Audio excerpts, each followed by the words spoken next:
In World War II, a single industrial target required hundreds of aircraft dropping thousands of unguided bombs. You didn't aim, you saturated an area through mass accumulation and hoped something vital was inside the blast zone. This map illustrates the metric that replaced volume with exactness, circular error probable, or CEP. If you draw a circle around a target, the CEP is the radius where 50% of your weapons are statistically guaranteed to land. Over 50 years, engineering collapsed that circle from miles across to less than 5 meters. During the early Cold War, military doctrine relied heavily on nuclear massive retaliation to deter adversaries. To step back from that extreme escalatory risk, the U.S. pursued a second offset strategy. Engineers substituted sheer explosive mass with sensors and computers, delivering surgical destruction via low observable stealth platforms like the F-117. Today, hitting a static coordinate is a mathematically solved problem. Modern peer adversaries adapted, transitioning warfare into the third offset. The modern battlespace is uniquely characterized by highly contested electromagnetic spectrums, sophisticated anti-access networks, and extreme hypersonic velocities.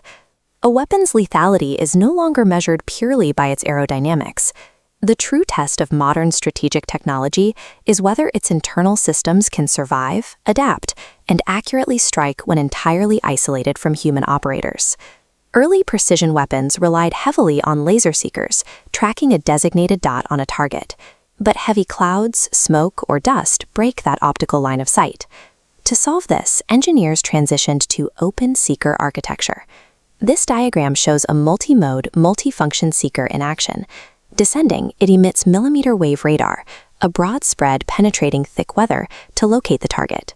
Once below the clouds, it toggles to imaging infrared, reading the exact thermal silhouette to lock onto an evasive vehicle. Steering that munition to a moving target requires strict physical control. Traditional flat, planar fins are increasingly being replaced by cruciform grid fins, rigid, non-planar control surfaces resembling a waffle iron. This simulation visualizes airflow over a grid fin. As velocity hits supersonic speeds, the aerodynamic center of pressure on a standard fin shifts violently. Because a grid fin has a short chord length, the pressure distributes uniformly across the lattice structure. This stabilized center of pressure grants the fin incredibly low hinge moments. The weapon can execute severe, high angle of attack maneuvers using minimal internal battery power for its actuators. Before terminal homing activates, a weapon must navigate to the target zone. The global positioning system transmits from medium Earth orbit over 11,000 miles away. By the time that signal reaches the surface, it is extraordinarily weak and easily masked by high-power radio frequency jamming. Older guidance systems relied on cascaded filters, which shut down completely if electronic warfare reduced visible satellites to fewer than 4. Modern munitions solve this fragility using tightly coupled Kalman filters. This diagram illustrates tight coupling mathematics. A single Kalman filter node ingests highly degraded GPS measurements and combines them with the weapon's internal gyroscope data. Even with only one visible satellite, this unified calculation secures a tight bound on the navigation drift. Engineers equip munitions with controlled reception pattern antennas, or CRPAs. The CRPA algorithms project a physical null, a dark zone of zero reception, in a hostile jammer's specific direction. Simultaneously, it steers high-gain blue beams directly toward known satellites.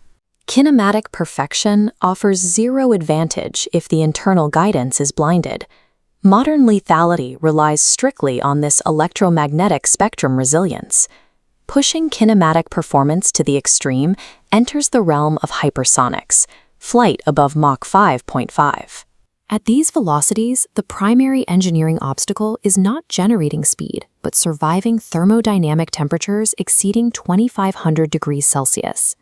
As the vehicle slices through the atmosphere, the air cannot move out of the way fast enough.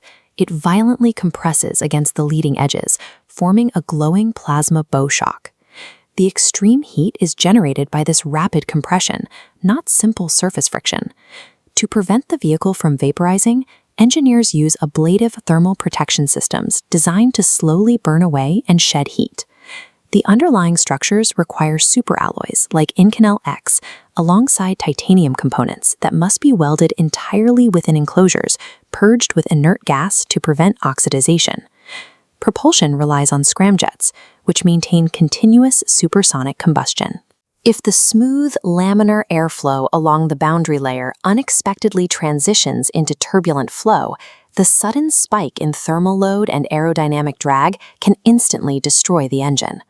State media frequently portrays these systems as unstoppable, but physical reality contradicts this.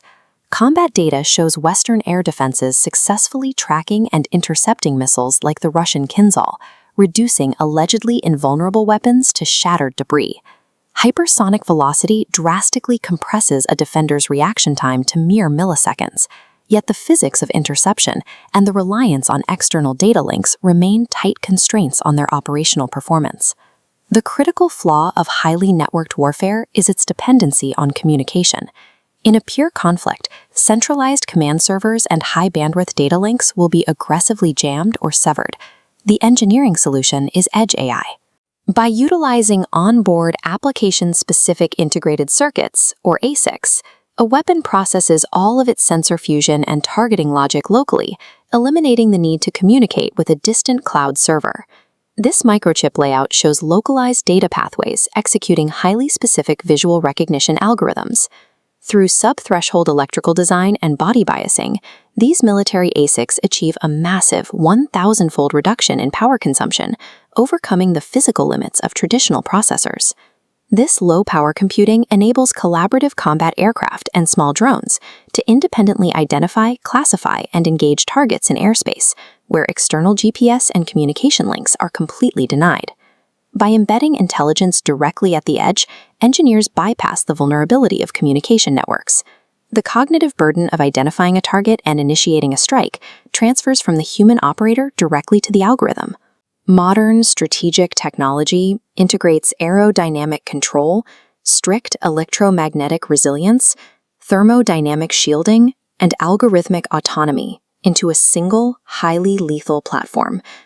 This exactness creates what strategists call the precision paradox. Because these weapons minimize immediate collateral damage, they artificially lower the political and psychological threshold for authorizing military force, often expanding rather than resolving conflicts. Furthermore, no amount of engineering can fix flawed strategic intelligence. If the initial targeting data is wrong, a perfectly guided munition simply executes a catastrophic error with absolute exactness. The integration of AI introduces a severe responsibility gap. When self-updating machine learning models select and engage targets at speeds exceeding human reaction times, establishing legal and moral accountability becomes nearly impossible. Applied physics and sensor networks dictate the pace and scale of the modern kill chain. But the belief that precision engineering creates a sanitized, algorithmic solution to war is a dangerous illusion. The unpredictable, chaotic nature of human conflict remains exactly the same.